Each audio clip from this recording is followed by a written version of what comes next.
Please enter job cost code followed by the pound or hash sign.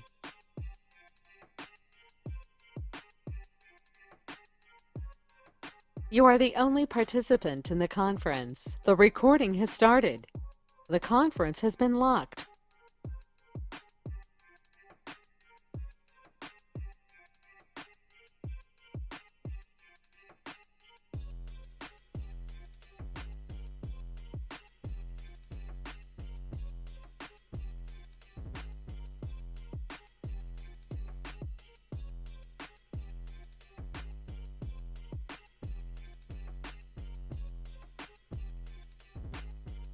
The conference has been unlocked.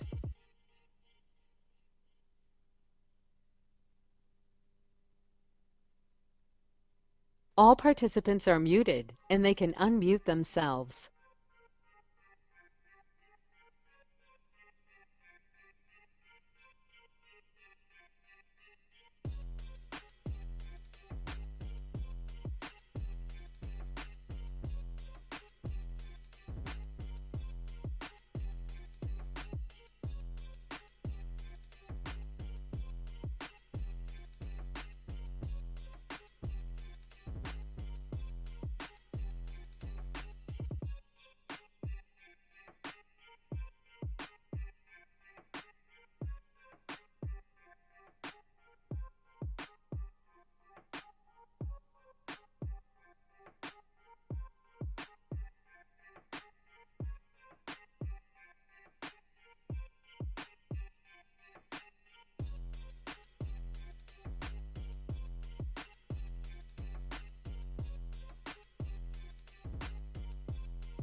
Pretty good.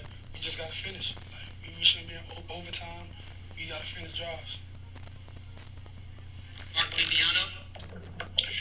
Hey, Lamar, you have a game in which Marquise did not make a catch the entire game. We haven't heard from Marquise in a while. I know you're close with him. How's he holding up, and what are you seeing that it's going to take for him to get on track with you? He good. Like, we good. He just got to get the ball. Like, we just got to give him opportunities to catch the ball.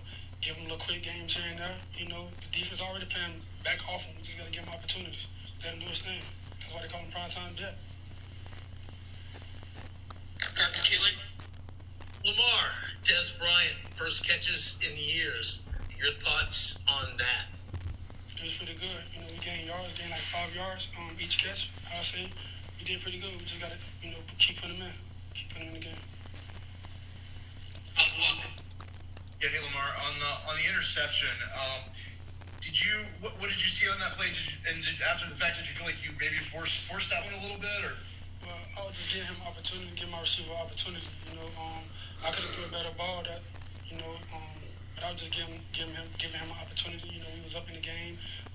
You know, I didn't put him in the red zone or anything like that. But it is what it is. I can't do nothing about it. I can't take it back. I wish I can, though. Richardson. Hey, Lamar, on the touchdown to Matt on Mark Andrews, They showed a replay of you walking past Malcolm Butler, and look, you gave him a little shoulder. Was this game a little heated more than normal? Nah, actually he came back to me and told me I had bumped him on the touchdown. I ain't know. Now I was excited because we scored. But the game was physical, definitely. They was talking trash. As soon as the game started, our guys were talking trash back. But it's football.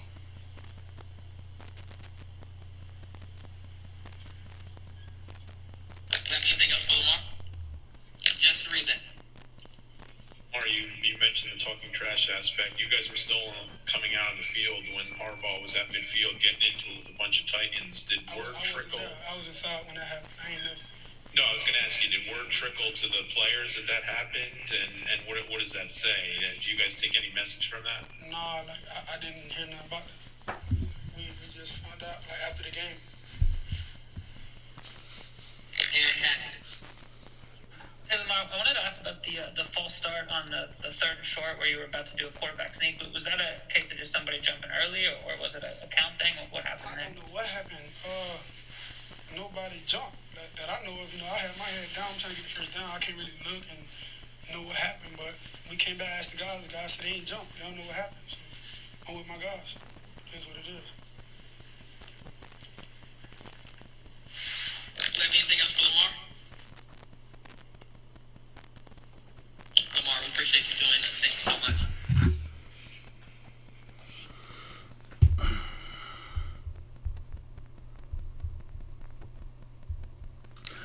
We here. We got a call already. We're not even gonna skip the intro. We're gonna go right into it. Matter of fact, where my headphones? Let me find my headphones. Terrence, can you hear me? Yeah, I got you. Can you hear me good? Yeah, I hear you. Let me make sure everybody else can hear you. Can y'all hear Terrence out there? Our first caller. All right, let's see. Open. All participants are unmuted. There we go. Now I think I got you. Go ahead, Terrence. All right. So was it? I'm disappointed, but I'm not upset or ready to jump off the bridge or nothing. It was some bad to take away, some good to take away from this game. I think it was more good than bad, even though we lost. To be honest. But let's go with what you think was good first. Dobbins. So first, get Dobbins out the way. When I watch the all 22 a lot of times in the zone plays, it seemed like all three of the running backs are not patient enough. But today, I could see him being patient, and he has enough acceleration and agility to stop and start. So while he's being patient, he can explode through the hole. Gus and Mark don't really have that acceleration explosion that he has to be able to stop and start like that. But the patience is what stood out to me, though.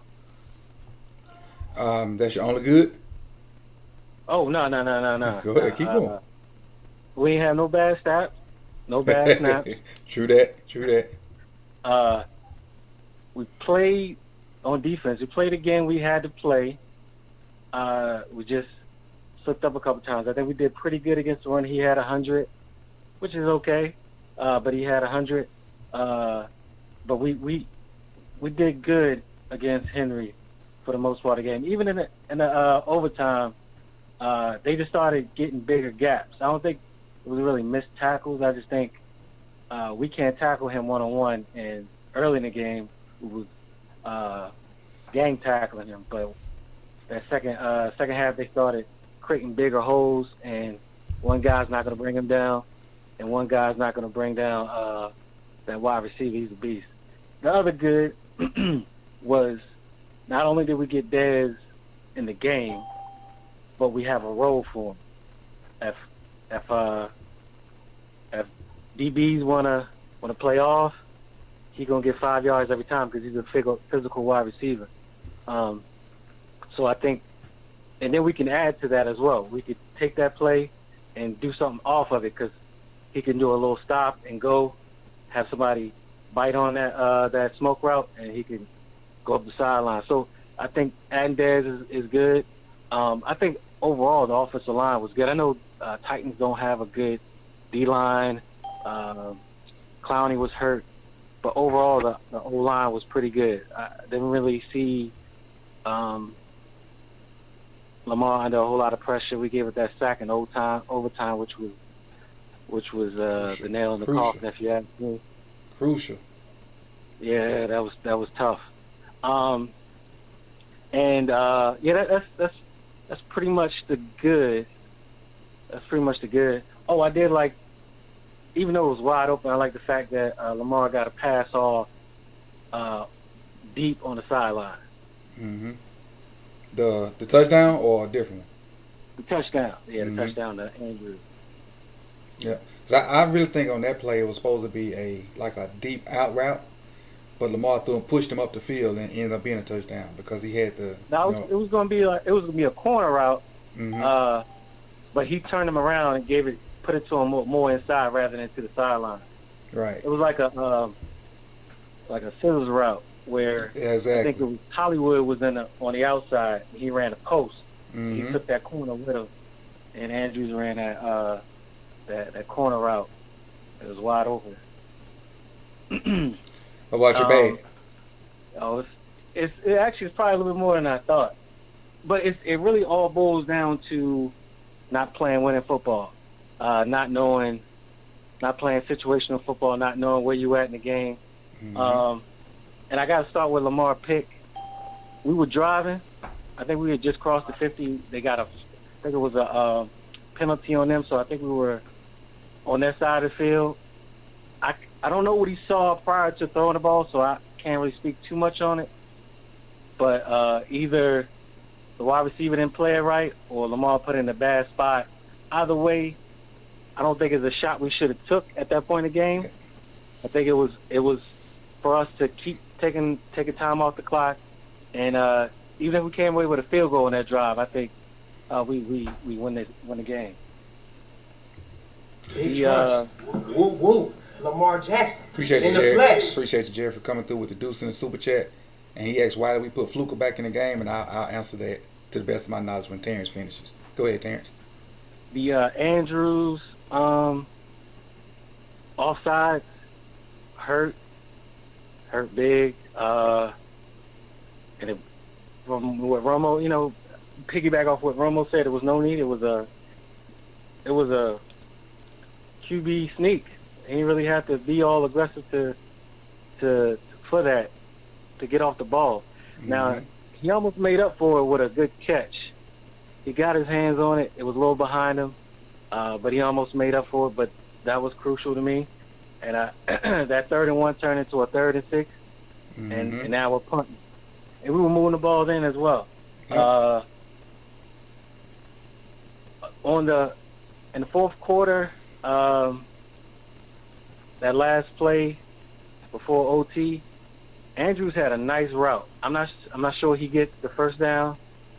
There was a defender over him, but the guy that was actually covering him, he beat badly.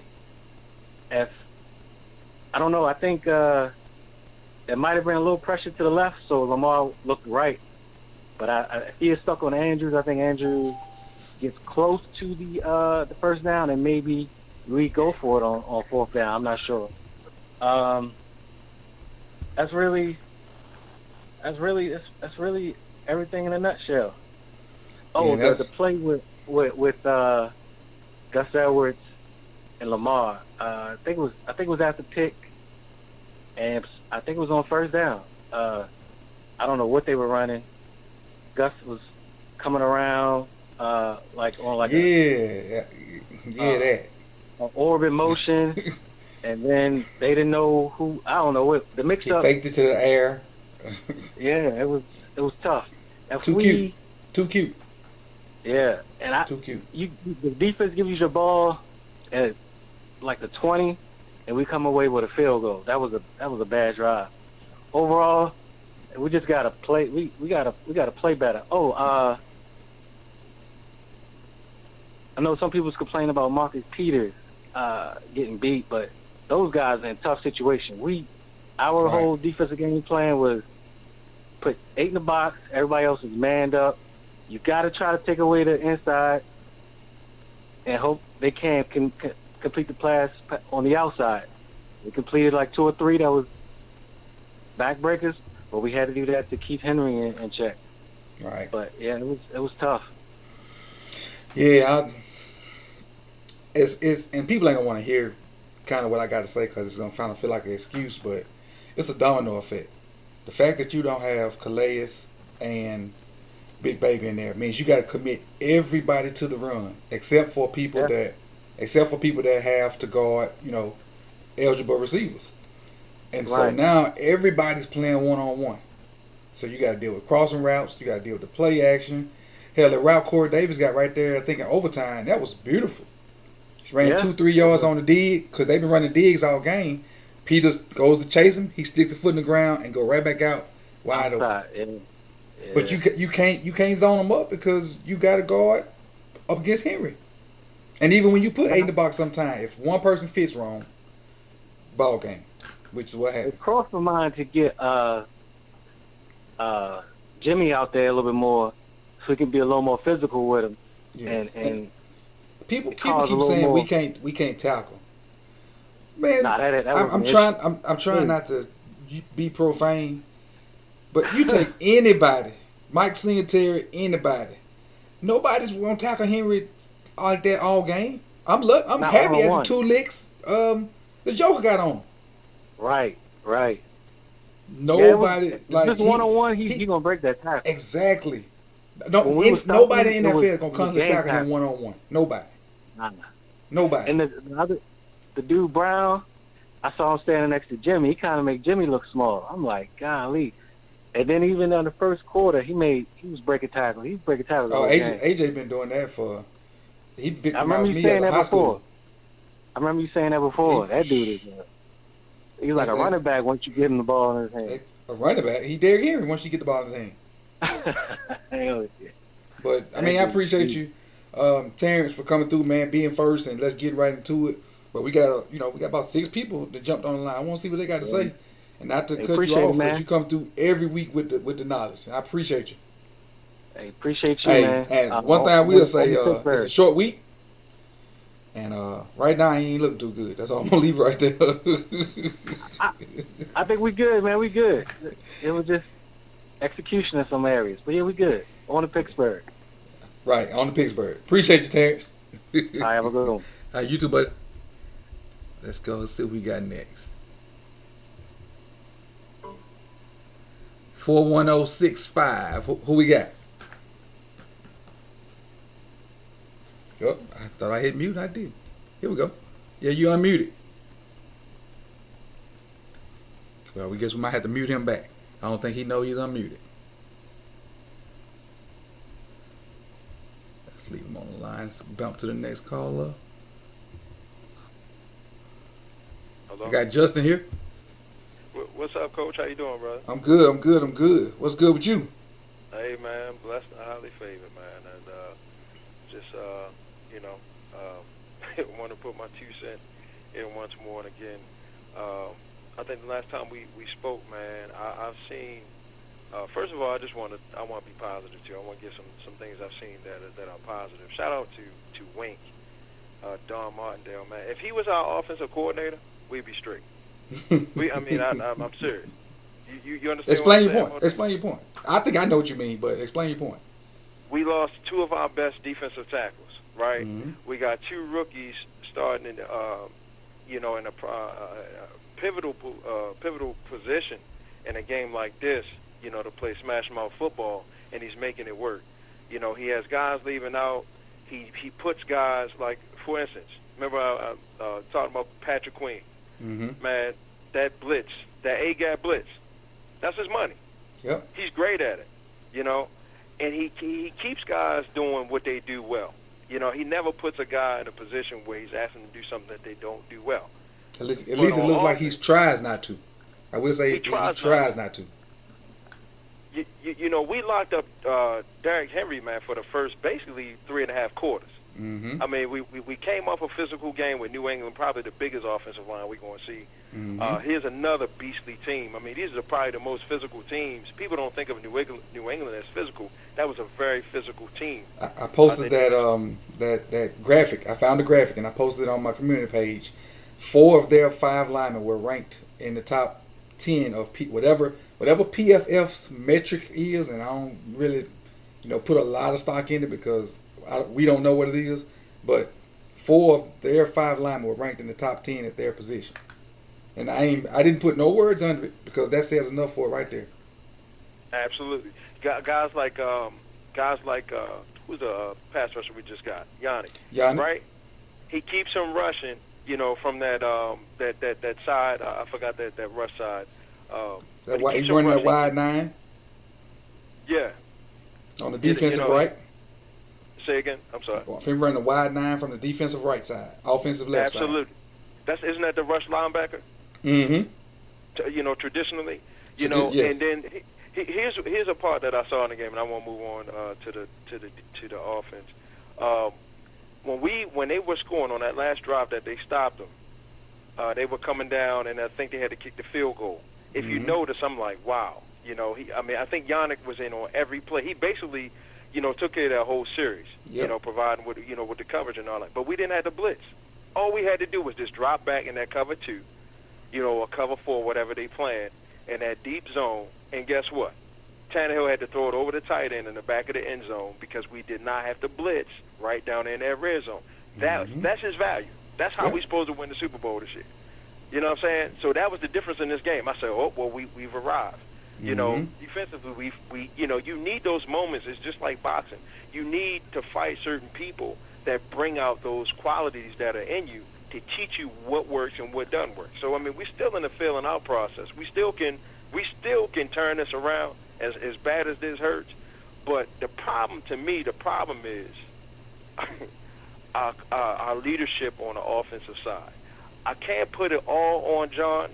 I put a lot on him now because this is our 4th loss, and we're 10 games in, and if he don't make the change, you know what I mean. Not only are we not going to make the playoffs, but guys are going to keep getting hurt. Guys keep getting hurt because of bad play calling, man. Our defense is staying on the field because they're taxed. Yep. Guys can't even come off the field and drink a Gatorade, man. As soon as they come off the field, we gotta go back. Yep. That's how when you gotta play football like that all game long, and then you got a short week. You know what I'm saying? And I'm talking about from New England. Now you're playing again, and then you got to turn around and play the Steelers. Yeah. Dude, those injuries just don't go away just because the game over, you go home. That's not how it works. A lot of times guys are playing with injuries from, second, third week. Yep. Yeah. Yep. So, these guys are tired, man. And for them to come in off a game that they played in New England and play like this against the best running back in the league, bro, what else can you ask for? My problem is Lamar took the game over, right? I'll say this real quick. It seems like I'm just rambling. No, you're good. The last drive, right? This just highlights what I'm talking about. The last drive, right? They scored. We had no choice but to let Lamar do his thing. What did he do? He got us right downfield. Right down the field.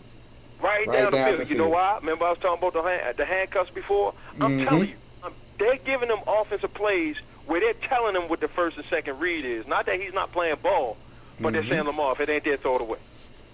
You know what I mean? Like, I'm telling you, this is what they are making this man. He's thinking too much. He's not playing football. Yep. He's been like this all year long, man. He got too much on his mind. He's not playing freely. Number one, the because of the injuries, our pass protections and our run protections aren't fitting what you're asking our receivers to run. He don't have enough time. So he's patting the ball, he's running for his life, and then he's making bad decisions, and he just keep getting hit. We can't run deep routes. We can't have a slew of deep routes. We got to have something underneath, something quick. We got to have people sideline to sideline. We got to stop running. Go ahead, I'm sorry. No, I'm just saying we got to have quick. The ball got to come out quick, and then every now and then take a deep shot. We can't throw like the ball that was completed to Andrews over the middle. We can't make a living doing that because we can't protect. You mean on third down? You mean finally on third down? Now you got one down to try to put all this pressure on your receivers to play a football play. Because the first two plays you're doing 2 and 3 handoffs, 5 and 6 fakes. And you expect your offensive line to remember all these different angles and stuff like that. Our offensive line isn't this bad. You notice we played one play. we put the I formation on the field one time. J.K. Dobbins got 12 yards. Man, I almost jumped out of my seat. That's the first time I saw I formation this year. And the play we got the sack on, and I think it was overtime. If I'm not mistaken, did he fake it twice and then try to raise up for a throw? He had Hollywood Brown. They had Hollywood Brown spread out wide. They had our fullback is our ex-receiver, man. You know what I mean? Like, our first read is our fullback. They had Hollywood Brown out wide. I think they had, what's his name? Luke, the guy we just Luke got. Wilson? Wilson, I think his name. Yeah. Well, basically, was it 12 personnel we came out in? We had two in the backfield, one behind them. So then I think they shifted. Oh no, we tried to play action with the full house backfield. Yeah, we tried to play action with the full house backfield, and gave up a sack. How are we doing that? What are we doing that for? Why not have 3 receivers on the field? By the way, Dez Bryant is open again. He's open right now. He's open right now. I mean, in case everybody want to know, did he look slow? He looked like Dez. Bro, he looked better than he did when he was at his last years in the Cowboys. Like yep. Well, obviously he's fresh. Man, to run a bubble screen and to make the yards that he was getting, because Malcolm Butler was I'll get shout out to him. He made some good tackles. But y'all helping Malcolm Butler. Make him cover Dez going downfield. Because Willie Snead still in the starting block. That's 5 yards though. If you do that on first down and get you 4 or 5 yards, that ain't nothing but a long run play. Then he got to come up, and then Dez can do his deal. But until he come up, I'd have kept giving to Dez. I know, like in the red zone early in the game, that Malcolm Butler was like standing on the goal line. We were on the 10. Why not just throw Dez that slant and see if Malcolm could tackle him? You within 15 yards of the goal line, man. You got one-on-one coverage with Malcolm Butler, who's not been having a great year this year, and you got Dez Bryant. And here's the thing: I saw some of the comments people were talking about Lamar, somebody making a play for Lamar. Lamar is not underthrowing his receivers. That's how you got to throw the ball for your receivers to go up, back shoulder, or outside on the outside shoulder to go up and make a play. Mm-hmm. Any other big-time receiver or possessive receiver should be able to go up and make them plays. Like Mark Andrews should have had that play. I mean, these guys are getting their head around too late to make plays on the ball. That's another thing. If you look at Duvernay, when that interceptor happened, the ball was up, but he couldn't even find the ball. He was, you know what I'm saying? I can't really put that. It wasn't the best throw with Lamar, but for a pass like that, man, your receivers got to help your quarterback out. And again, Dez Bryant is open right now. You know what I'm saying? Like, he's open right now. And I'm looking at Lamar, like Lamar didn't even look at him on that last play when they came off the field. I think that was too tied up with to go into overtime. Mm-hmm. Dez was 1-on-1 again. He had that slant. I think he ran like a 5-yard slant, man. He catches that in his sleep, bro. It's like I don't understand it. Are they telling him not to throw to Dez? Is it a problem with Dez? Mm-hmm.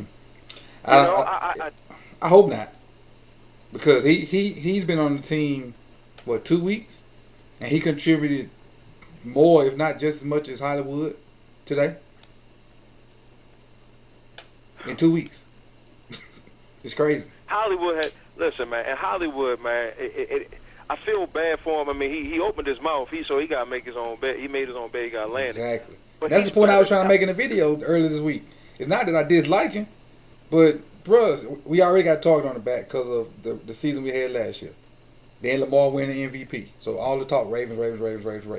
Then people forget we were favored in all 16 games before the season started. So that's even a bigger target. So now that they've seen a crack in our armor, they hitting it. Everybody hitting that same chink in our armor. And so we got to adjust it and figure out. We got to do something to patch that crack up, and then figure out a way to get the morale up first, then go win games. Because if you get the morale up, the sky's the limit. But you got to get the morale up. Look how well they played after that deep pass to Andrews. The defense came back out lights out. The offense, I think, moved the ball again, but then the momentum just slowly it went back down because we were trying to sit on that lead. And that's what I blame Harbaugh for. That's a notorious trait of Harbaugh. Once we get ahead, man, he holding on to dead life. You know what I'm saying? He start running, going to punt the ball, and then live off his defense. We don't got Ed Reed and Ray Lewis on that side of the ball no more, man. Right. We don't have that type of defense. I mean, those guys are once in a lifetime players, and so that's my point, man. I blame Harbaugh. again, this is so eerily similar to our 2012 season when we won the Super Bowl. You reminded me last time we talked. Cam Cameron started out. Remember, Steve Bisciotti had to address it. He said, "I love a Cam under fire." Blah blah blah blah blah. Cam got fired. Right. Because you couldn't spin this. You can't spin this. You know what I'm saying? Like you said, the morale has to increase, because if not, we're going to go into a dead spin, man. So, and I don't know if you did it on purpose, but the picture that you put up here for the YouTube channel, you got Urban and you got Harbaugh standing there with the calls in their hand. You see that? Mm-hmm. Yeah, I think I put it there last week. You know what I'm saying? And Harbaugh, I never remember this guy walking around with the plays in his hand. Right. So I think offensively you got too many hands in the pot. Mm-hmm. I think I'm glad that they fed the hot hand. We didn't see a whole lot of Gus today, which we shouldn't. It wasn't that type of game. You should have fed Dobbins, and he showed up. Right. You know what I mean? But the same way you fed Dobbins, you should have fed Dez. At least, man, let this guy, like you said, do a dig, do a slant. That's going to soften up the defense, man. Mm-hmm. That's the problem. Nobody respects our offense because we're not going down the field early in the down sequence. We did do that this game though. I was happy. I think they tried to do it last week, but the weather kind of prevented. I really think we tried to go down the field more last week, but the weather kind of put a monkey wrench in that. And we didn't do it as much beginning of this game last week. But early in the game, we had a good little mix going. It just, once we got that lead, we changed the. I can't point out one specific call. We just changed the style. We coming back with the pistol. We just need to just leave that pistol, bro. Because it's not work. It's too much going on. They need to just play football. If you look go back to Louisville and see how Lamar ran. He ran out of run and shoot offense, man. Primarily he had 3 wides. He had 1 running back, and he went to work. You don't need to design plays for him to run. He's a playmaker, man. Like, here's the problem. They don't know how to. I don't think they understand how to use the talent we had. Mm-hmm. So I know this is going to create a problem between Eric DeCosta and the coaches, man. Yep. Because Steve, you can't waste this year, because next year people gotta get paid. Exactly. You just paid Ronnie, you just paid Marlon. So we know you gotta pay Hollywood. So you already gotta do more with less anyway. Yep. So I mean, we got tons of talent, man. They gonna have to make a decision between Judon and Yannick. Yeah. It's crazy. You know, I think Judon's a better all around player, but Yannick, that one trick that he got is a good trick. It's a good trick, ain't it? It's a real good trick. And the way Bowser can do what you done doing though. You said, yeah, you're right. I don't think Bowser can do what Yannick do. That's true. That's a good point. That's a good point. Hey, Coach, I appreciate it, man. They just gotta get a ball to Dez. I can't really put this one on Roman because somebody just need to just. You know how, like, somebody just need to just, like, I don't know, just save you from yourself? Right. Like, he you know what I mean? Somebody just need to save him from himself, bro.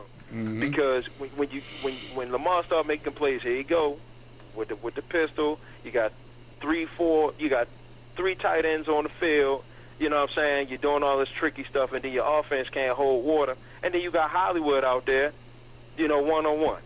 It's like, man, you got the wrong person. You got the wrong personnel in there. Yep. It don't even make sense, man. Give Lamar some lanes, man.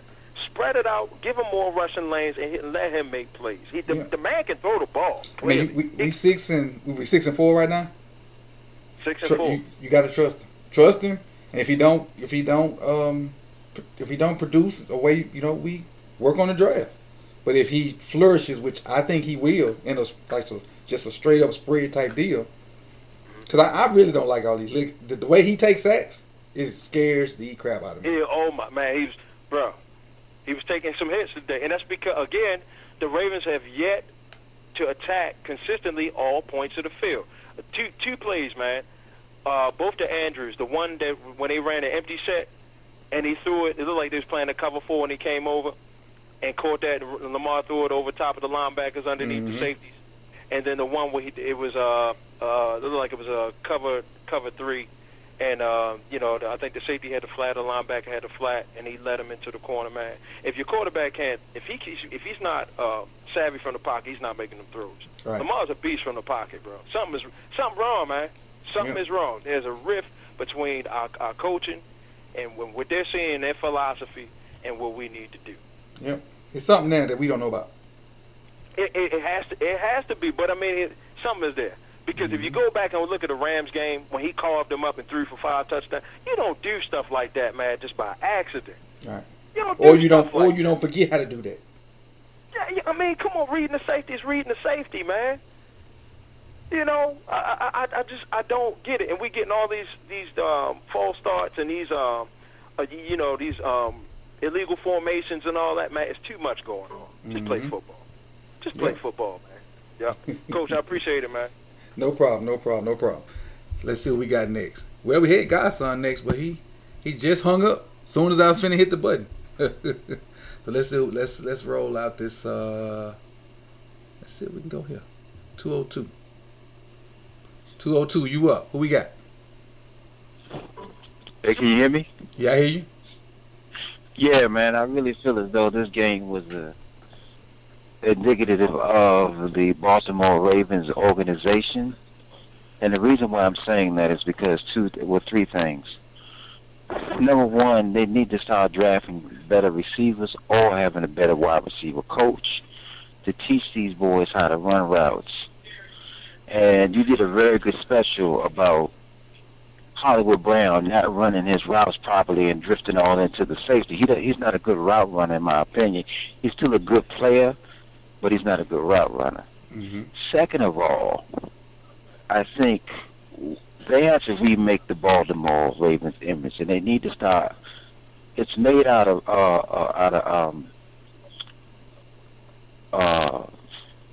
Ray Lewis, Jonathan Ogden, and Ed Reed. Mm-hmm. You have a generational talent at the wide receiver position. You don't get him a number one receiver in the off season, but in the mid season you decide to make a strength for strength. You go get another defensive player. In the next 2 years, did you mean generational talent at quarterback? I mean, wide receiver. Wide receiver, or they went out and got another defensive end. Mm-hmm. Then the next 2 years, you got to figure out if you got to pick up his option. And keep going. I'm here. So I really feel that this game is indicative of the Baltimore Ravens organization because they play to lose and not play to win because they're so conservative and they rely on the defense and it's a ball control offense. Mm-hmm. If you want this young man to develop into a good quarterback or even a great quarterback, you have to trust him enough to let him make the throws and the decisions down the field. I agree with the last caller. Yes. I agree with you. I agree with the last caller. You're going to either have to trust him, move on, find someone else, or you need to go in another direction. Now, I don't like Greg Roman as a play caller or offensive coordinator because I don't feel as though he doesn't have the ability to be able to make adjustments halftime adjustments or make adjustments due to the actual opponent that the Ravens play, in my opinion. And again, the Baltimore Ravens are going to have to switch their identity. And what that means, they're going to have to leave the Ray Lewis, Jonathan Ogden, the Ed Reed, and even the tight end, even Shannon Sharp. They do great. They do great in drafting tight ends, linebackers, offensive linemen, cornerbacks, and safeties. They do wonderful jobs at that. But when it comes to the offense, like the skill position and the skill position, I think Hollywood's a great receiver. But I don't think he's a number one. I think he's more of a slot receiver. I think he's a great number two. In this offense, you have to have maybe a 6'2"-ish or 6'3"-ish receiver, maybe between who can run between a sub 4.4, sub Big 4.3. trust. Woo woo. Lamar Jackson in the flesh. So I think Lamar Jackson has a bright future, and I think he can put up great numbers. But I don't think the drafting is not marrying up with the coaching, it's not marrying up with the scheme, and I don't believe that the offensive coordinator can make adjustments due to the opponent, or due to the actual the schemes that are played at halftime. I mean, that's what I feel. Now his first scripted plays, they normally do good on his scripted, like his opening 10 or 15, whatever he have coming out of the beginning of the game.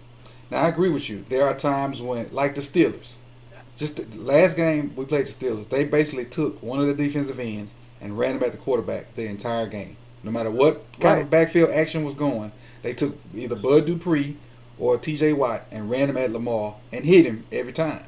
So what was the adjustment to that? He never adjusted to it. He never tried to fan the tackles and run. He just didn't adjust to it. So I agree with you on that.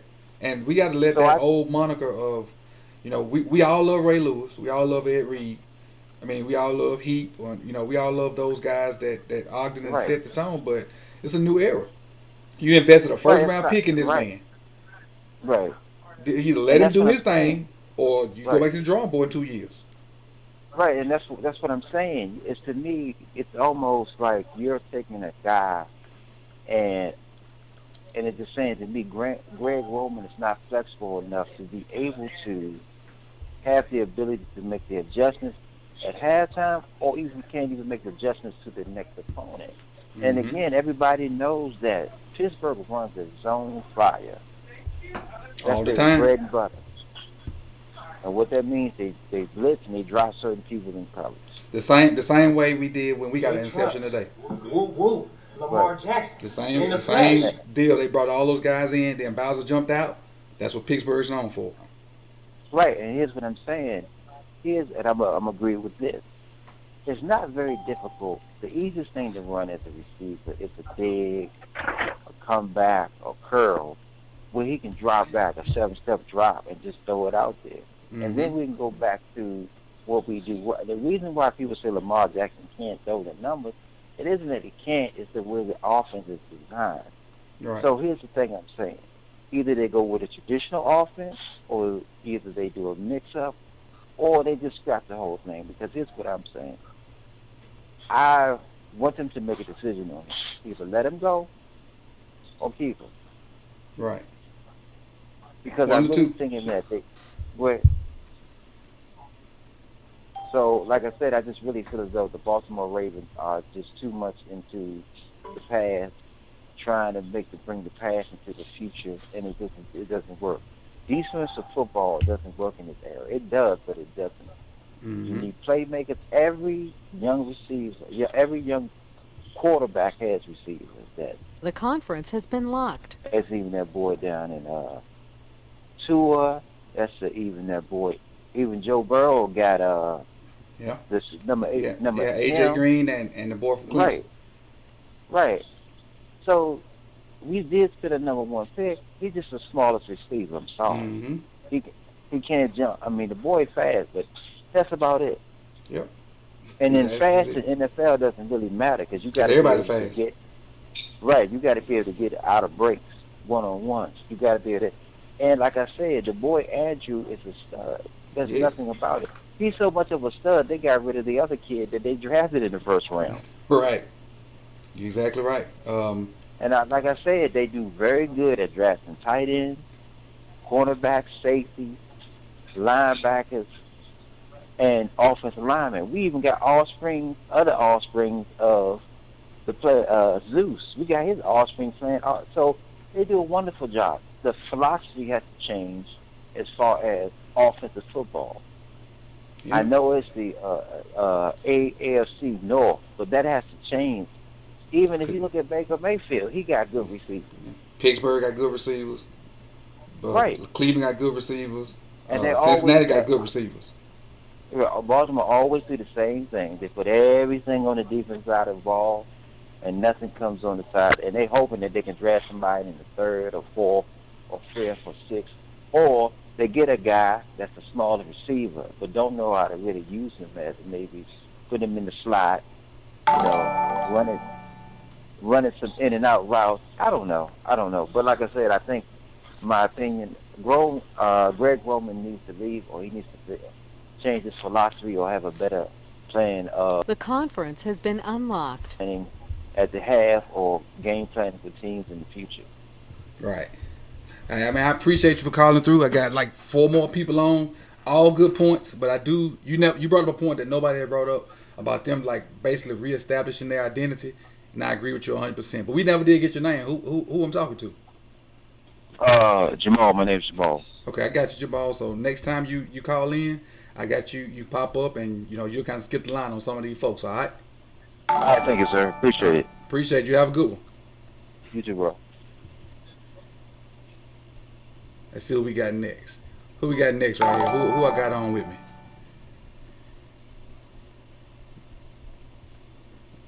$478. You up? Who I got? Hello. Yeah. Hey, what's going on, Coach? Yeah. Man, well, first of all, my name's S1. I called in before, probably like last time I called in on one of your shows, Mm-hmm. and I spoke with you a couple times on Instagram. But I'm also a coach, just like you. Mm-hmm. Played college ball, went to HBCU just like you did, and I know everybody wants to go ahead and have a fire sale, and and just burn everything down. That's obviously the instant reaction, but I know that as a coach, sometimes after games, emotions are high, everything's running. Sometimes you got to sleep on it, take a deep breath, and then try to bring everything into context. I know when I watch football, Trust me, I'm still sleeping on Friday's loss, on my own loss. Yeah, Coach, I know how it is. And but sometimes, especially when I'm watching games, especially stuff when I'm not in the house for, like I don't know what's going on in the locker room. Like I try to keep everything in context going into the game. So going into the game, we already know that the Baltimore Ravens don't have the greatest of receivers. Going into the game, we already know that. So to expect otherwise would be, it's been fairly optimistic. Even though I know that you should want that. But when a guy goes down on the offensive line, you got to completely shuffle the deck, and that can really throw everything off. When you have 2 guys miss, you're trying to replace 2 guys, that's really going to shuffle that. You bench a guy, you got 3 guys that were there last year that are moved completely different positions. So you basically playing with a brand new offensive line. There's certain things you just gotta step back and just try to take your emotions out of it. Try to just look at it. Where could we have been better at? What are some things that they could have controlled? Like and I think Greg Roman's called up some good plays today. I think there are some things that I don't like. I know Lamar can run, but I hate those half-field rollouts in the red zone. Sometimes like you take away his options. He's not. I don't like stuff like that. But like the shot play to Hollywood when he ran up the post, Lamar could have anticipated that one a little early and thrown it earlier. And I feel like he could have dropped that one in the bucket. And that's a throw that he can make. But when you haven't been doing it as much in games as often, then sometimes those things are hit and miss. And shots are low percentage plays anyway. So it's like, you could try. We could try to get a pass interference. So I think we should try more of them. Because even if you don't complete it, you could get a flag or something. So the same way other teams do us. Right, exactly. Same, having first possession for them. They got a pass interference call deep downfield. Those when you flip the field like that, it completely changes the game. And so I was looking at a couple of things like that. Mark Andrews, I felt like. I saw him reach out for one hand to grab to try to catch his pass. Like Lamar tried to float over to him. Then this after his penalty late in the fourth quarter when he got the penalty on the false start. Now, if Baltimore gets that first down, I feel like they win the game. Me personally, I feel like they're in prime position. They can get another first down. They're in field goal range. They can put the game out of reach. They can milk out the clock. But that false start penalty, I can't blame Greg Roman for that. Like I can't that what's the play they had when the center just snapped the ball when Dez wasn't set. Now, one thing I do blame Harbaugh for, when Dez caught that pass and got upfield, immediately, as soon as he got tackled, we saw he didn't get out of bounds. It was like I want to say about a minute left. Yeah, it's right around a minute. It should have been an immediate timeout. It's first down. We got the ball at whatever yard line. It was a low red zone at that point. You know what I'm saying? Like, you're not going to do it to 10. I think they could have got one first down before they scored. But I would take one timeout, clock stop, 1 minute to score at like the 12 or whatever yard line they were at. But they let the clock run down. It was down, and it ended up being, after the penalty, you lose 5 yards, plus you let a 10-second run off. So it was like 41 seconds left. Obviously, they get a field goal out of it. That's on Harbaugh to me. Like, that's what head coaches have to be, already. So some things, you can put on coaches, some things you can't. Another thing I think this kid has a bunch of potential. I think he'll be a great player one day.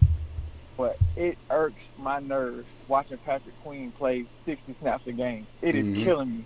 And they're doing it because they drafted him first. They feel like they got to. Yeah, I know. And to me, that's irresponsible. And here's why. The Cardinals drafted a player that's better than Patrick Queen. Bigger, faster, stronger, better. And barely playing. Up and down. They do not play him. They've been playing him more and more lately. For people that don't know, that he's talking about Isaiah Simmons. For people that don't know, he's talking about Isaiah Simmons. Isaiah Simmons, he played that first game a few steps. He got beat a few times. They pulled him out. Nope, that first game against the 49ers, they yanked him out. Nope, we done. We're going to bring you along. So they're like, why is he only playing 5 snaps a game? Why is he only playing like 6 snaps a game? Just think about our options too, though. Because we only got 3 interior linebackers right now. So 2 of them rookies. So one of them 2 got to be in there. But here's the thing. Now, I know Fort was hurt for a few weeks, but I noticed from the game 1, everybody saw it last week, and I understand sometimes some of your coverage stuff is it's tough. They didn't have a preseason. Lamar Jackson in the flesh. They didn't have a lot of things that they could, as far as the offseason, it was short. But like when I'm seeing like he playing Mike linebacker, they was lined up in the overfront versus the Patriots one time, and I saw it happen several times. So like, this dude is removing himself out of his gap responsibilities, just like Olayin out of the gap, and I'm like, oh my goodness. Like, if I'm watching one of my high school players do that, I'm like, oh no sir, you out of my game right now. Like, you got to be able to put your head down and go in there and play some football. You got to be a man. It's a man's game. And I also noticed he did that a lot in college. Not saying that he can't be a great player. I think he will be a great player. But these are just things that he's just going to have to come along. Look, Malik Harrison ain't having that problem. He going down there and get it. I mean, I'm watching him going down there, playing his gap strong, outside on free button press. I'm like, man, this dude can play some football here. You know what I'm saying? He's a good football player. When he's playing they just need to switch. Hooking up over the tackle. I'm sorry? They just need to switch. I agree, Coach. I believe Queen either on the weak side, because to me, it really ain't no difference between Queen and Peanut at this point right now, too much. But I will give him credit, though. I got to give him credit where credit's due. When he is blitz, he is electric. I mean, it's pure electricity when that boy blitz. He's like, he shot out of a rocket, and I love it. He also know his timing on the blitzes are extremely impressive, especially for a young player. But, I mean, the kid, he's like 20, 21 years old. He didn't play that much in college, and he didn't. So I know it's going to take him some more time. But at the same time, I'm like, when I'm watching Board in that play, and I'm watching Harrison, I'm watching LJ in that play, I'm like, wow, these guys are really playing well. They're looking, they're not making mistakes. They're not blowing the sound. Yes, Patrick Queen be getting tackles, but sometimes when you get tackled 6-7 yards downfield, you're chasing stuff down. Right. That's completely different between at the line of scrimmage or in the backfield. At the line of scrimmage, or even sometimes, and Coach, I know you know this. I'm preaching to the choir at this point, saying it's you, but I know sometimes you go in there and fit your gap. The back might jump out the gap, and he might go lateral, and the play might stretch out, or somebody else get the tackle, but you can play just by being there. Yes, you know what I'm saying? because you were in your gap. Right, exactly. You playing your gap, and a lot of people don't understand. They'll go over people's heads. I know a lot of people casually looking, but me, I'm looking at the X's and O's of it. And I'm seeing him like making business decisions on some of them plays. That's really kind of and it's not so much that he's not doing it. It's just like, why do y'all keep allowing him to keep going in here and failing? Like, get the kid some time. The same thing what Arizona did, or just use him in a way where he's usable, like on his blitz, because he is incredible at blitzing. And then just to wrap it up, I say I love to hit when Derrick Henry got hit by Deshaun Elliott. That was nuts. And also, to me, I know a lot of people was talking about how Derrick Wolf played a great game. He did. But to me, man, I know it's probably gonna go overlooked, but it's one thing I like. I thought Justice Hill on special teams was great. He was fantastic. Man, it was fantastic. It's really good to see that happen. And and to tell you the truth, man, I really think I think Mark Ingram will have to start getting some healthy scratches at this point, because it don't make no sense we dressing 4 running backs and Mark Ingram getting 2 carries. J.K. and Gus good enough, and if we have to throw Justice in, and he can do his thing too. And Justice doing great on special teams. And I don't see where Mark, like, every time he go in the game, I'm like, why is he in there? Exactly. he don't even be done nothing good or bad. I just see 21 run out there. I'm like, what? Why? Right. Yeah, I know. And I think there was one more thing I was gonna say. I couldn't think. But yeah, I just listen. People just need to take a deep breath, calm down, and just look. There are certain things that could be done that could change. Like, it's not, the season is not over. Right. And I said this before the season started. I was like, even though Baltimore was 12-4 last, or whatever the record was last year, 14-2. 14-2. And I'm like, if you're being realistic and honest, yes, it's great to be 14-2, but that was not a 14-2 team. As far as like a talent perspective, like, I don't think anybody would have and went by position and said, man, the Baltimore Ravens are just dominant. Yeah, they got Stanley, Yonder, Lamar, but from a talent perspective, everywhere else, player for player, they had a lot of things missing. And I think going into this year, the injury bug bit them a little bit, but you got to take that stuff into context, man. When one guy goes down, that next man mentality is true, but it's hard because, I had an old mentor coach of mine. Matter of fact, he actually coaches at Alcorn State right now. He's a DB coach at Alcorn. And, who's that? We from his name Leroy Frederick. We call him Digram, but we from the same hometown. Okay. And but Leroy was like, man, we used to like get on the board and draw stuff up and do all of this stuff, like talking X's and O's. And we were talking, and he was like, man, sometimes we get on here, we do all of this stuff, but you always got to be accountable for, like, what if I erase one of your O's and put a little O, and they got a big X over there. Jimmy's and Joe's, man. I said that last week. Yeah, exactly. It's Jimmy's and Joe's. Yeah, exactly. Sometimes the X is bigger than your O's, and sometimes the X's are better and faster. They move faster than your O's. Yep. And so there's some things that they can get better, but at the end of the day, I still feel like they should have won the game. I think that false start ended up killing them. That interception, you got to wait to see the all-22 to see what's going on. I thought they was running that deep, high corner route, and that's why what's his name, Duvernay was having trouble adjusting to it. I think Lamar will throw that ball more towards the sideline, but I could be wrong. You just got to see the all-22 to see it. And yeah, man, I just those things, those momentum swings, getting 3 points after a turnover, after they fooled Tannehill on a play like that, that stuff right there is frustrating. The poor execution in the red zone. Now, a lot of that is on coaching. You can definitely chalk that up to coaching. But as far as like the specific play calls and things that they're trying to do, it's not that so much that they're doing things wrong. It's just like what I see is just like it's a lot of poor execution, penalties, bad false starts, bad things happening at the wrong time. And it's just little things. And if they could correct those things, I mean, they could beat anybody. And they definitely have the ability, to do that. But I think everybody should take a deep breath, step back, and just like, all right, man, listen, just let them try to figure some stuff out.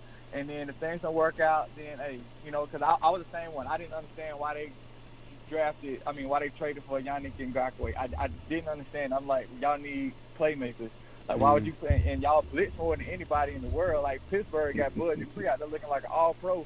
And Bud Dupree ain't never been good except for the past 2 years when they just cranked up the blitz. Yep. You know what I'm saying? Like, they drawing up, they dialing up pressure. It's not like he's just beating his man, whooping his man one-on-one. It's not Aaron Donald or Khalil Mack. Yeah, he had problems with Stanley last year. Yeah, absolutely. And you gotta, I didn't understand that move. There was just certain things, and I don't mind. I know a lot of people are down on Hollywood. They're expecting more from him and stuff like that. I'm not too much concerned about Hollywood. I still think he can end up being, to me, his ceiling was Deshaun Jackson when I saw him get drafted. And I understood it made sense to me. That's his ceiling, Deshaun Jackson. No, like he could be a Pro Bowl type player. Like he can scare defenses, but like I mean, he's not gonna be that big time possession guy. That guy you can rely on. That like I'm starting to think what we do don't fit him. Right, exactly. And what I think the call before me said, like every quarterback has that guy they can rely on. I can literally cut on every game and watch these players out here making plays. And what his need is a reliable player. Right. But he's just not gonna give you anything extra. You know, it's a guy you can put in, you trust him, he gonna make his play. He ain't going to the house. Right, he ain't going to the house. Y'all lost a fumble today, but he's just a solid player. He's not gonna do anything more. He's like a Jason Avant type player. Like not gonna do anything special. He's just gonna be a solid player for you. But the defense, they can be like, fine, he can catch all the passes he wants to. If I'm on defense, like, I ain't worried about right. that. You know what I'm saying? Baltimore just needs to have that guy on off. Like, you know, I mean, you go down to every team has those players, and when you list the playmakers that Lamar's surrounded by, it's at the bottom of the list, bottom of the league. Outside of that, and I believe J.K. is highly talented. I believe Mark Andrews, of course, is highly talented. But everything else outside of that, man, you stack that up with the rest of the league. Man, I had a guy sitting there trying to argue with me about all these other teams. I said I would take the Jaguars receivers over. I'll take DJ Chark over anybody Baltimore got right now. The funny thing is, the Patriots got worse receivers than us, and you see what they doing. They just running the rock. They just running the rock down people's throats. Yep. And I was like, they don't have to try to prove a point to anybody. I feel like a lot of that's going on. So we got to try to prove a point. We got to do this. We got to do that. But yeah, man. That's all. I just want people to calm down, coach. And I can't wait for the all 22 to come out. And when you watch it, and I've been seeing other Ravens YouTubers and other YouTubers just in general that have started noticing the stuff Patrick Queen has been doing in games. I'm like, man, like. This man out here making business decisions. I know at the end of the day, you look at the stat sheet, he got like 10 tackles. It's a difference in meeting the guy right here face to face than dragging him down from the side to the back. Exactly. Even though both of them still count as tackles. Right. And Malik Harrison, he might get like 2 or 3 tackles. But I'm like, do y'all see him blowing up the run right here, forcing this thing back to the other side, or dropping to his, or making the quarterback hold the ball a split second because he in the right spot in coverage? Like Patrick Queen blew a zone coverage on 3rd down today. He just ran out of on Titans' first touchdown, I believe. He just ran out of his hook zone. He's right in the right spot, but for no reason, he just bails out. I think Jonnu Smith caught the ball, get the ball down to like the 1 yard line, or they get it close. He got a first down. I'm like, this is just wild to me, and I don't even put all the blame on him. You know what I'm saying? Like, Patrick Queen is highly talented. I think he's gonna be a great player, but you know, you got to be seeing this guy struggling right now, because I'm seeing it. You know what I'm saying? I'm not no world beater. I ain't no NFL coach, but I have played on a high level, coached it, and I coach players that don't went to that level. And I'm telling you, this ain't getting it done right now. So just wait until he's ready, just like the Cardinals are doing. Plenty of teams have done this. It's no bad thing. He'll be so much better next year. He's still in the running for Defensive Player of the Year, but he's going to be so much better next year after he has a full grasp of the offense and an NFL offseason. Like you got a nutritionist, you got a trainer, you got all this, and I know you probably got it. You know, once you declare for the draft, but you go from the time you lose, your trainer kicks in, your nutritionist kicks in. And you start to develop in what Vosh called your grown man body. So next year he'll be that much better. And to answer the question is because, I mean, you can hang up. Not you. I'm not talking to you. It's somebody else. You can hang up, RG. But go ahead. No, I said he's just a kid too. Like, and you know, I'm trying to keep that in my mind. It's like he's just a kid. Like I remember I called up a player from JV one time. And I'm like, why is he doing? I'm like, he's just a kid. Like, he got the talent. He just don't know yet. And you know what I'm saying? A lot of that stuff takes reps. And I know he didn't get any off-season reps. He didn't get a preseason. He didn't get a lot of stuff. But what he is good, that boy can blitz his behind off. And he has great timing with it. So use him that way. Stop putting him in a position where he can't be successful. I mean, I be losing my mind watching Judon drop in the coverage. It boggles my mind. When Bowser do it, I ain't mad. When Judon dropping in the coverage, I'm like, oh, my goodness. Right. It just, and I understand that's part of weak defense and stuff like that, but and I know you don't want to be too predictable, but I mean, I don't know, it is what it is. But that's all I got, Coach, man. I'll let you get back to the callers, man. Yeah, it's all good. I don't let silliness, dictate to me. So, dude that was talking that, man, again, I'm trying to keep my cool, but I'm gonna let these other folks roll in, man. I appreciate it. And I'm gonna, shout them out for waiting. I appreciate your commentary too, but all right, so this is what we're gonna do. Since we're at an hour time, and I don't want to leave people that's called in hanging, I'm gonna steal a little game from Vach, and we're gonna play clock game. So clock game is set at 5 minutes. I'm gonna when I start you, I'm gonna start the time at 5 minutes. And I'm gonna let you go and say your spiel unless you ask me a question. I ain't gonna interrupt you. I'm gonna let you get your thoughts out, and then we're gonna go from there. All right. So first one up. Let me see. Hold on 1 second. Drop that. Yes. I'm coming. Let's go here. Who we got? Who we got on the line? 478. Mr. No Blood, No Rock himself. What's up, man? What up, G? So Gonez here. You know the deal with clock game. And I know you probably got 5 minutes, more than 5 minutes worth. I ain't gonna interrupt you unless you ask me something. Get your spiel out. Go G West. Hey man, the brothers before me, they already did. They did a hell of a job, explaining everything with the games and with concepts and all the things and all the players, the personnel issues. So I'm not even gonna go at that angle because I feel like I'll be beating a dead horse. And I'm just trying to favor my time. So I accepted it, and I'm just hoping our fan base just go ahead and accept it that we betted on our offense and our coordinator to do something this year to hold it down or take the next step, and we lost that bet. Like I don't know if you agree with me on this or I do. Like, a lot of people. It's just the fact that we went into the off season needing a third tight end. We let the tight end go, and then we never replaced them. Then when it came to the off season as a free agency, we attacked the defense. I'm like, okay, so I guess we're gonna go, free agency. We're gonna go defense, and then when draft come around, we're gonna go offense. And then it was like a mutual balance when it came to drafting those players. But at the end of the day, we didn't get a tight end.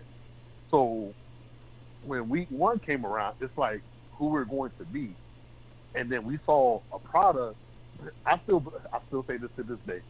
Week one, when we played against the Browns, that's the most complete offense I've seen all year.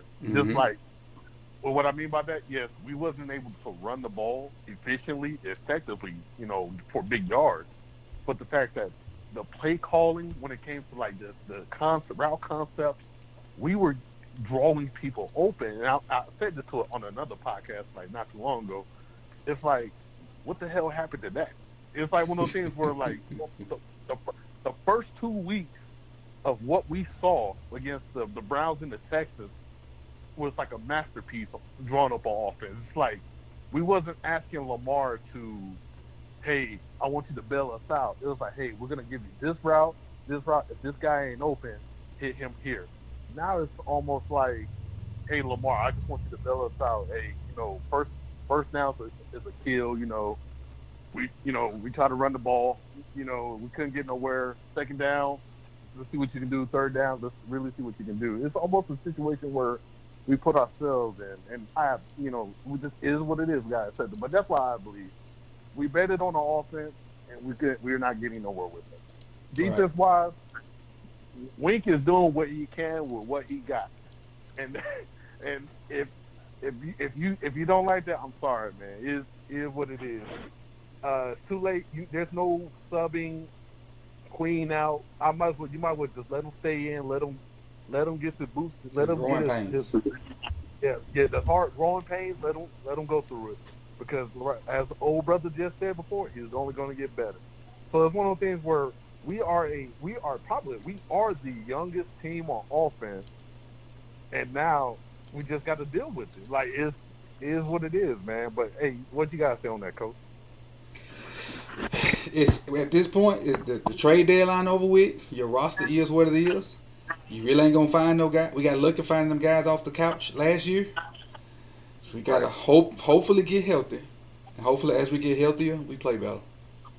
Because to me, Wolf played an amazing game. He just got tired. Right. Exactly. He just got tired. I think Queen did okay early. late in the game, all those guys, they just got tired. And Henry wore on them. He wore on them. They ran him just enough to tire him out. That we had to play man coverage. And then they just wore him. Because a lot of those balls that tight end caught, Chuck Clark was right there. Yeah. He just caught him. Now, AJ was pretty darn good. And Corey Davis is a first-round pick. So, you got first-round picks versus first-round picks out there receivers. So, their receivers ain't no slouch. Then Jonnu was I'm glad Jonnu got hurt because he'll match up nightmare. Is he? But the Corey Davis, man, I'm sitting here watching the game, and it felt like me and you be playing Madden, and it's one of what? Okay, that one route ain't open, that two route ain't open, but I know that as soon as he comes across the middle, he knows that linebacker going to get cleared out by the other underneath route. So boom, it's like everything that they ran, like offensively with Corey Davis was perfect to a T. Just why though? though? Was like, do you know why? Wide open. And he running the nice ass route. And the one thing that really like caught me like, man, they scheming us, bro. I mean, he's doing a hell of a job at receiver, but they're working hard. But yeah, I know that's me. I'm done. But yeah, I just wanted to give my whole moral of the story is, we didn't pay for our offense, and it's showing. And defenses are the receipts on our offense. That's Most definitely. I appreciate you, G West, for coming through and for staying on hold, man. We'll be in touch with you. And what I gotta do is let me put your info in right here, so you can we can have a when you call in, I know who I'm talking to. You can jump up the list. Yes, sir. There you go. Now I got you. So next Friday or late Thursday night. Yeah, probably late Thursday night because I ain't gonna have no family here because of COVID. So we'll run this back late Thursday night, hopefully after Ravens victory. I'll pray on that. All right, let's move on. Let's see. Let's get that one out. Move on to our next caller. Let's see how I get this. 1 second. Drop that. All right, let's go here. They're moving a little slow on me today. Let's see who we got. 443. 443. Hey, what's going on, Coach? It's Paul P. Brownie from Baltimore again, man. Okay, good go to ahead. Hear from you. Good to hear from you, man. Hope everything's doing good. But I just want to take 2 points that your first two callers made when they were talking about Lamar being like something may be going on. He might be handcuffed or they handcuffing him, or not letting them loose. Remember, we used to say the same thing about Joe Flacco a little bit, right? Mm-hmm. He not audible enough. In between Joe Flacco and Lamar and all those offensive coordinators that Joe Flacco went through and that Lamar's going through, what's the one common denominator? John Harbaugh. Mm-hmm. I was about to say lack of quarterback freedom too, because I don't remember. I remember Joe Audubon a little bit, but I recall Lamar doing it maybe once or twice in 3 years. Exactly. You know what I'm saying? But we had to look for it from Joe Flacco for so long. We used to wonder. So to me, the common denominator in all that is John Harbaugh. Mm-hmm. I think sometimes once, John see his quarterbacks maybe have some issues. Like, remember when Lamar had that one game where he was the Steelers, right, where he threw them couple of picks, them interceptions? Mm-hmm. And then you started seeing, it was happening before that, but even more since then, you see I don't know what to call the offense right now. Then my other point that I just wanted to bring, you activate Dez Bryant. Right, you gave him some catches. He got some catches. He was in the game more. He got some snaps. But I think this would have been the game where you put Dez outside. You put, what's the guy's name, number 80, that's getting the blues from everybody? Boykin. Yeah, you put Boykins outside, and then now you start rotating Willie Snead, Brown, Duvernay in the slot and see what they can do.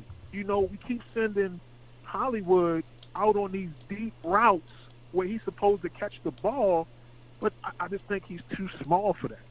That's something Boykins, who's big and also got some speed with him, that he should be trying to catch. That's something that Dez should be trying to catch. And I completely agree with your second caller too, man. I can't wait until you do a film session, and please do one maybe just on Dez. But I remember it's a couple of plays, man, where Dez was wide open. The one where we were down inside the red zone, yes, and Dez ran slouch. I mean, not a slouch, a slant route, a slant route, right? And it's like Dez almost knew in his mind he wasn't gonna get the ball because he really didn't even run the route solid. But even with him not running the route solid, he was still open. I'm like, dude, you got a veteran wide receiver out here open. Not to mention, this ain't Hollywood. He can catch the ball and fight for some yards. You're not going to tackle Dez one-on-one straight up like that. You know what I mean? Like, let him catch the ball and see what he can do.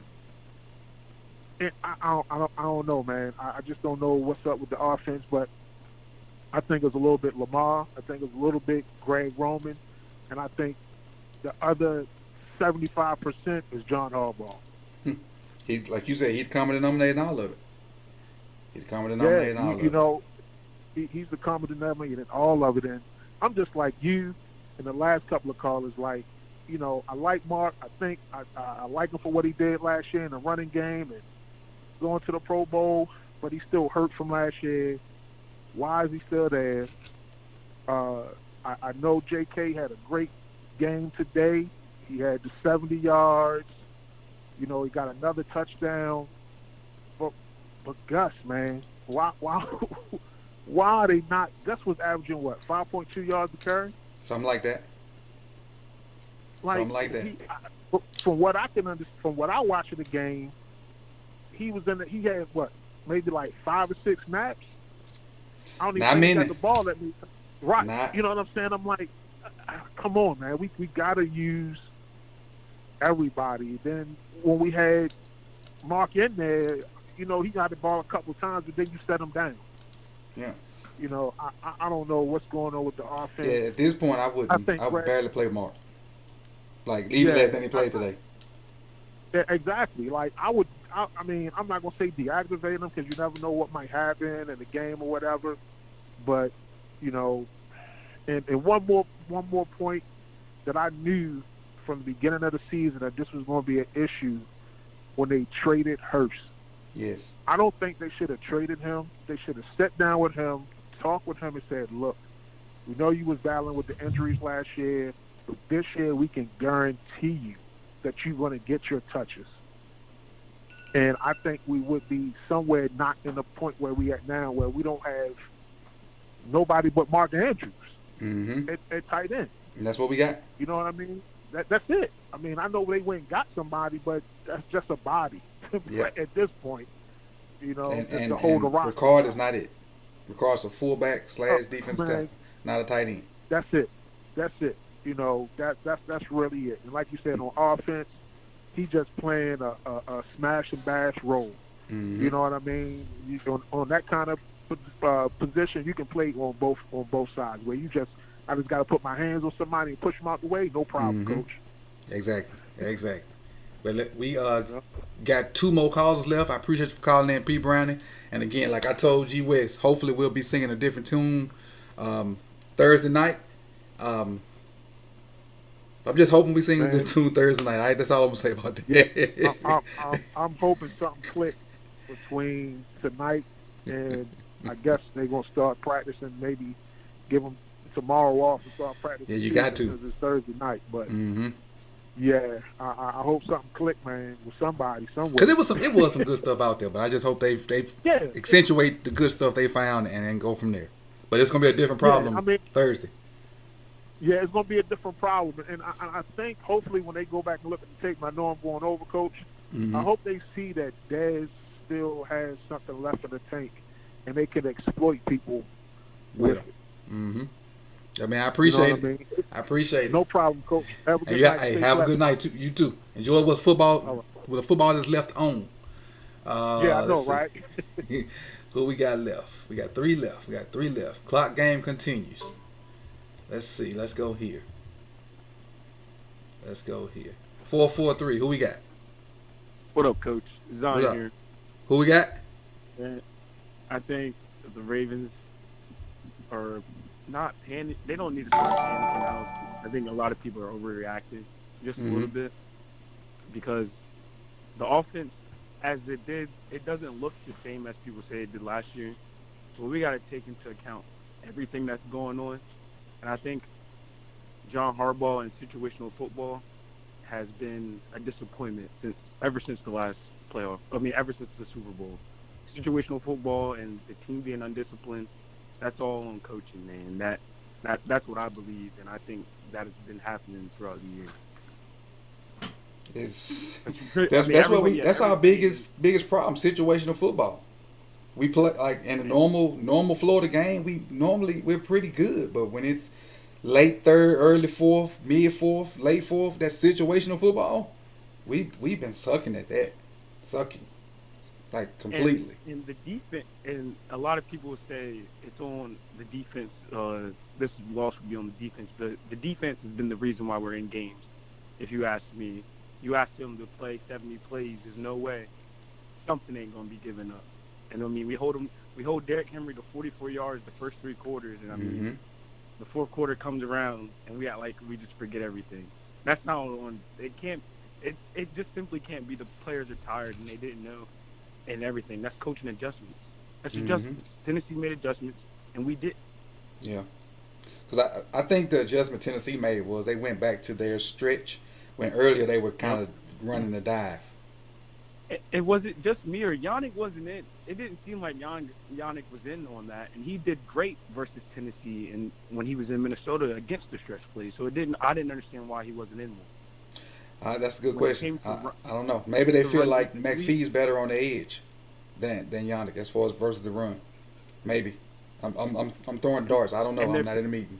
Yeah, and they're paying Judon $16 million, so they gotta play him. You know, it just feels like the best 11 isn't playing, and that even goes to offense.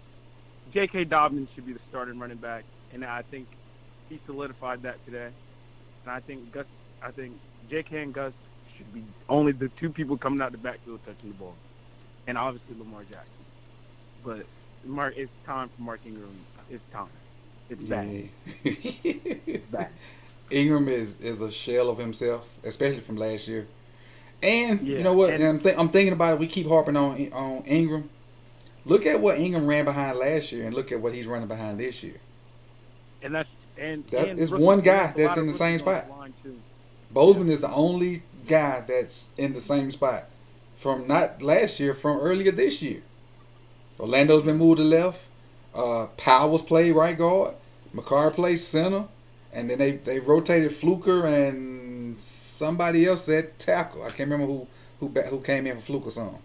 So it's a whole nother dynamic. Yeah, I think. And the conference has been locked. It's the Greg Roman trying to do not too much misdirection, but like the movement at the line of scrimmage is needed. But I'm saying we should be more balanced than what we are. We should get under center more. I think we should let Lamar be Lamar when he needs to be, not force it. A lot of things is forced on the team, and that leads to penalties. That leads to the conference has been unlocked. No, I'm listening. Yeah, so that's pretty much everyone that's been on the call has done an amazing job breaking down everything. I honestly believe. So I ain't got nothing else to say, Coach. Thank you. Okay, I appreciate you. I appreciate you for calling in. Again, Thursday we gonna hopefully we're gonna have a better showing. Yeah, I think this is I think Thursday. I really believe I predicted them to go 12-4. I think they're gonna make a run. Gotcha. I think it's time. That was my pick too, 12-4. But I think we got to win out now to hit 12-4. Yep. And I think he's gonna show out. I think Lamar. And I know it's hard to say. Like, I feel like it's a lot of everything. It's not just Lamar. It's not just coaching. It's a lot of everything. Gotcha. But again, appreciate you for calling in, and we'll see you Thursday. Yep. Let's see what we got. All right, 662. I got you on. 5 minutes starts now. Who we got? Hello. Hello? Yeah, we go. Got you. Good coach. What's up now? Who we got on the line? Man, it's Phil down here in Mississippi, man. Okay, go. What's up, Phil? Man, nothing, man. I just think about that game and everybody that you had calling in made some great points, man. So I just want to run down a few things that I seen. I had to write it down because everybody making so many great points. I ain't want to keep stepping on everybody's toes, but the play calling and design got to change, man. I don't feel like the Ravens are so much worse than the Chiefs. You know, I mean, they have better receivers and things like that, but they play calling is just so out of this world. It make they skill players look way better than what they are. They make McCole Harmon look like a Pro Bowl receiver. He's always open. So why can't Hollywood run them same routes and them same schemes to be open? He got the same speed. He's just as fast. He don't have the same cast around him. Exactly. You know, when you got a player like the cheat on the outside, you know, that opens up from other people. And that's another point. Nobody's getting nobody else open in the Ravens offense. Nobody fears Hollywood. Nobody fears Borkins. Only people they fear is Andrews running across the middle. And to me, I feel like defenses pretty much don't play. They play spots and they play zones where, okay, they look at film. If I can look at the TV and see where Lamar going to throw the ball to, and I don't get paid to break down film, I'm sure defensive coordinators and defensive coaches say, well, in this situation, he looking for Andrew. This is the route that Andrew would like to run. Mm-hmm. So, exactly. And another thing is like, this Lamar a bust with the Ravens right now. It's like every other team, Tom Brady don't have the best games all the time, but they win. Patrick Mahomes don't have the best games all the time, but they win. But in order to get a Ravens a shot to win, Lamar has to be special. He was special last year, and we went 14-2, and he was the MVP. Yep. He is not special this year, and the record reflects that because teams have schemed what they took what the Chargers did, they took what the Titans did, and they just revolving it every week. Every week. Lamar said the same defense, but our offense is not changing enough to give him the option to counter it. Everybody running to the line of scrimmage. Them option plays, every linebacker is running with the ball. And keep in mind, a lot of the safeties on the field too. Exactly. A lot of safeties on the field. What'd you say, Coach? There's a lot of safeties on the field. You either got defensive linemen, one or two linebackers at most, then the rest safeties. Or faster guys. Everybody is right there at the line of scrimmage. We're not opening up holes either, though. That's another thing. Our offensive line is not opening up them same lanes for Ingram and Lamar to run through. Right. The whole line different. The whole O-line is different. Yeah. I mean, Marshall was a big loss. Ronnie Stanley was a big loss, and it hurt considering the fact that he signed that contract a couple days before he got hurt. That was a big blow right there, man. But I think Zeus can hold down that spot. But we been doing good. Right guard. Yeah, he been doing good. Yeah, Zeus, it don't matter where you put Zeus. I think he's a Pro Bowl player because he's been around the game so long and he picked up so many things from his dad, man. It really don't matter where you put him. He's a football player. He's a mauler. Yep. He's going to move people out the way. But as far as Hollywood, I think Hollywood going to be a good player down the line, but he's not going to be his cousin. He's a 5'9" receiver. He's a speedy receiver, but he don't create separation. And people talking about the pass that Lamar threw to him, if Hollywood would have made the right adjustment to that ball instead of letting the ball come to him, we don't have a receiver that go get the ball out the air for Lamar. Our receiver want to let the ball get to their body and will it go up and high point the ball. We don't have high point receivers on our roster. We got one. Yeah, Dez looks like our best receiver. Dez was our best receiver. And that's sad because he came from a practice. This man ain't played a snap in the NFL since 2017. Let that sink in for a minute. Right. And I haven't looked at the stat sheet, but next to Andrews, he probably got the most catches. I think Snead didn't catch a ball to the fourth quarter. Borkins didn't catch a ball at all. Right. Duvernay, that pick by Lamar, that was on Duvernay. That was a 50. As a receiver, you want a 50-50 chance to go get the ball. You and the DB, mano and mano, who gonna come down with it? Duvernay missed time. He saw the ball. The defensive player saw the ball. He missed time this jump, and it went right over his head. But I think about this. Don't you want your 50-50 guys to have some height to them? I do.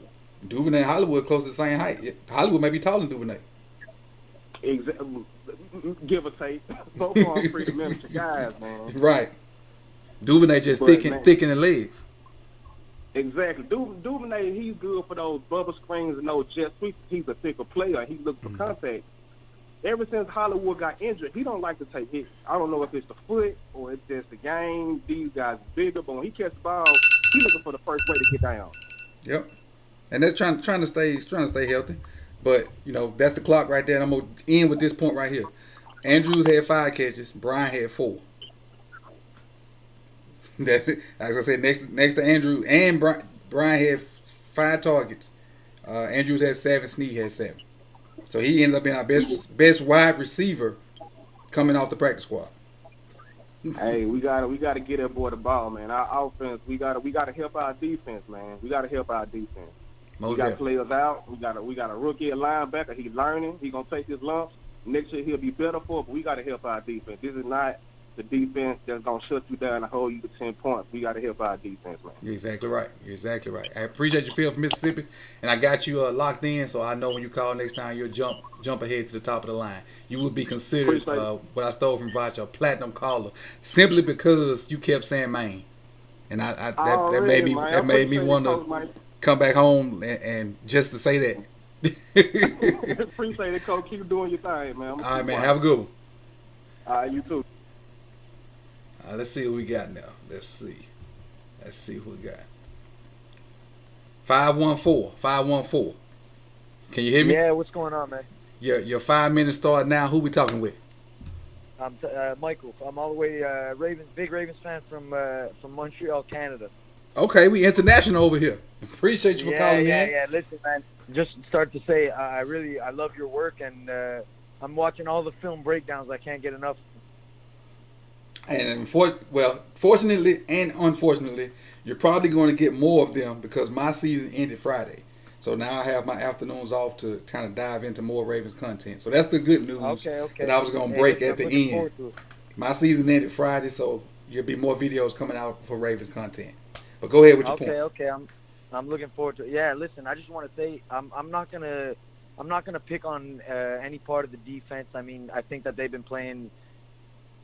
As far as the offense goes, they've been holding their own. So I mean, I'm not gonna pick on them. I know the tackling was unacceptable, but I just got to get this across because I've been looking for it all through Twitter and I can't seem to find it.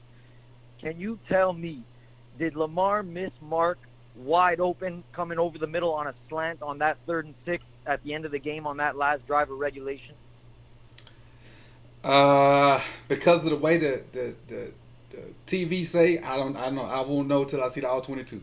Because we all look at something different when the game's going on. Okay, so and I won't know till I look at the all 22. But are you saying that the very last play before we kick the field goal? That 3rd and 6 before, yeah, exactly. But before they had to kick the field goal, because if I'm curious to see once you put out the all 22, I think Mark ran a little stutter slant over the middle, and I think he was wide open, and Lamar just didn't see him. So I mean, and that's my frustration with Lamar is I love the guy, but I'm saying throughout that game, I think that was way overthrown when he had Mark over the middle on that 3rd down that could have drive to put the game out of reach. I think that he underthrew Mark on that one that Kevin Byard broke up in the end zone. And I think he should have let that ball go way earlier when Hollywood had that post in the back of the end zone. So those 3 are on Lamar, in my opinion. Now, I do want to defend Lamar on the one that Byard broke up. I think that was a great play call because it started off looking like just a QB sweep. Then he raised up and threw it. And it's tough. It's tough to be full speed, raise up and throw. Even though it's ways he could have completed that pass if he'd put more, if he'd threw it harder, probably. But that was 50-50. That was a great. To me, that was a good play call. To me, that probably was Roman's best play call in 2 weeks, even though it was incomplete. You're talking about the one where Andrews was in the end zone. Yes, where Andrews was in the end zone. Yeah, and I think it was to Andrews. Lamar got the ball, took off running. That was the one that Byard was coming underneath it, and I thought Lamar underthrew it. But like you said, I mean, maybe he couldn't get enough on it because he was on the run, like you said. And normally he's kind of half running when he throws, but that one he was in a full sprint and tried to raise up and throw. Okay. But the other two, you're right though. The other two, you're right. And he just got to be consistent. He got to find some consistency. That's all.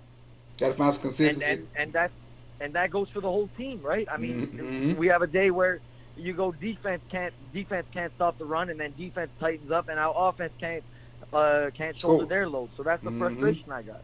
And I think that's what Wolf was talking about in his press conference when he was saying we got to find a way to play 60 minutes. Yeah, exactly. Got to find a way to play 60 minutes. Like he said, they played good for 3.5 quarters. Then that fourth quarter in overtime, Henry showed up, and he was there the whole time. It's just I don't know if they had a great adjustment. Guys got tired. It's just they won the game, man. That's all I can say. I agree. They won. That's the frustration with this team right now is basically one side of the ball. They take turns who wants to show up on what day. That's my frustration. So yeah. I mean, anything like else? you said, we got we got a quick turnaround, and I mean, no other way to look at it, but got to put it behind us now. But please, though, when you do put out the all 22, I'd love for you to break down that last drive because I want to see that last little slant in the middle if Lamar missed Mark. Okay, well, it definitely be part of the process. And again, right off the top of my head, we probably gonna get something every day this week because especially with us playing Thursday, I'm gonna try to get something. It's gonna be late Monday night because that's when it normally comes out. Then Tuesday and Wednesday I'm off, so you probably get something early Wednesday. And there's no need to put something out Thursday when we play Thursday night. So I may just if I do something Thursday, it'll be like a preview of the game coming up. Okay. All right. Well, hey, listen, I'm looking forward to hearing your breakdown, especially of that last drive, because I want to see if you saw what I saw. You know what I mean? Gotcha. Oh, right on time. All right, man. I appreciate you. Have a good one. Yeah, you too, man. Take care. International Ravens flock from Montreal. Appreciate it. And last caller of the day. Let's see what we got. Who we got? 972. Who we got right here? Hey, Coach. Hey, now. Your 5 minutes starting now. Who I'm talking with? My name's Cameron. Like, I talked to you, I think... Oh, yeah, Cameron. What's up? How you doing today? Doing good, man. I actually really like what a lot of people were saying. And I just think it kind of revolved around coaching. And, I saw a comment here and saying, with Dean Pease saying how kind of hands-off John Harbaugh was, not even really knowing what the offensive game plan was. I think that's, just completely terrible. Mm-hmm. You're the head coach, you should really know what's going on and stuff. So that way during the games, you won't be, kind of surprised and stuff. And also, I think Greg Roman is still trying to get a head coaching job for it because he's trying to do too much. If you know what I'm saying, he's trying to be too much all the time. Because I think after we were up 11, I think we only ran the ball 2 times. After we were up by 2 scores, which makes 0 sense. But he could cancel that head coaching thing, in my opinion. Yeah, I know, but he hopefully he can stay in Baltimore. That's what he better hope. No, hopefully he's gone because that's the problem. Over the years, throughout his entire career, he doesn't evolve. He just does the same thing over and over and over again. He doesn't really game plan that well. He doesn't really evolve. He just does the same thing and expects the same result. He's literally insane in that kind of aspect. And I also think with the receivers, I think we really need to. I think I do agree with some of the callers before. We need to develop a new philosophy because ever since 2012, our receivers drafting them has been horrible. We really don't develop our receivers at all. And then I showed even with Joe Flacco, the receivers we drafted, they really haven't panned out with him or with Lamar. So they need to make a change in that. And also, I think the receivers just need to be more aggressive. With that Duvernay pass, that was a completely catchable ball. Mm-hmm. And he actually had perfect position on the DB was on his back, so it gave him so he had all the leverage and he just whipped. If you know what I'm saying, he had perfect position and failed to capitalize on that as a bunch. And Hollywood, I know everybody's ragging on Hollywood, but I think we're just not using them right. How do you think we should use them? I think we need to practically put him more in like the slot, like put him against the third string cornerbacks because when he's against like the number ones, he just gets like clamped up because like I said before, he's not really good in route running and he's just too small to be like a true number one guy and also like he is just not aggressive enough. Like he never goes up and goes to the ball. He always waits for the ball to come to him. So I think he needs to be more in the slot. If you know what I'm talking about. Yeah, I do. I agree with you 100%. He kind of needs to find a way to get him against lesser caliber cornerbacks. Is that what you're saying? Yeah, because he's not good enough to face number one guy. Mm-hmm. Yes, he's good enough for that. He needs to be like third string, and then hopefully, and also like I do agree with the other guys with Patrick Queen. I think he's gonna be really good. He's showing flashes. Well, we just need to work in Malik Jefferson more because I think Malik Jefferson is a really talented. Malik Harris. I think he's a really talented player. He's gonna get another good opportunity because it's all good. But I appreciate you, man, for calling in and for waiting because you ended up being the last caller. So again, we're gonna get ready for Thursday, and I appreciate you for calling in. It's always nice to hear your commentary coming from a younger fan's perspective with all us older heads in here. I appreciate it again, and I look forward to talking to you Thursday after we get this dub versus the Steelers. All right. Yeah. All right. So that was our last caller for the night. And man, I appreciate you guys for calling in. I will say Miss Sanders just brought up a point that I didn't think about, but it's really, really interesting. They don't look like they're having fun. They really don't look like they're having fun. They look, and I know football, NFL's a business, but you play football to start with to have fun. And they don't look like they're having fun right now.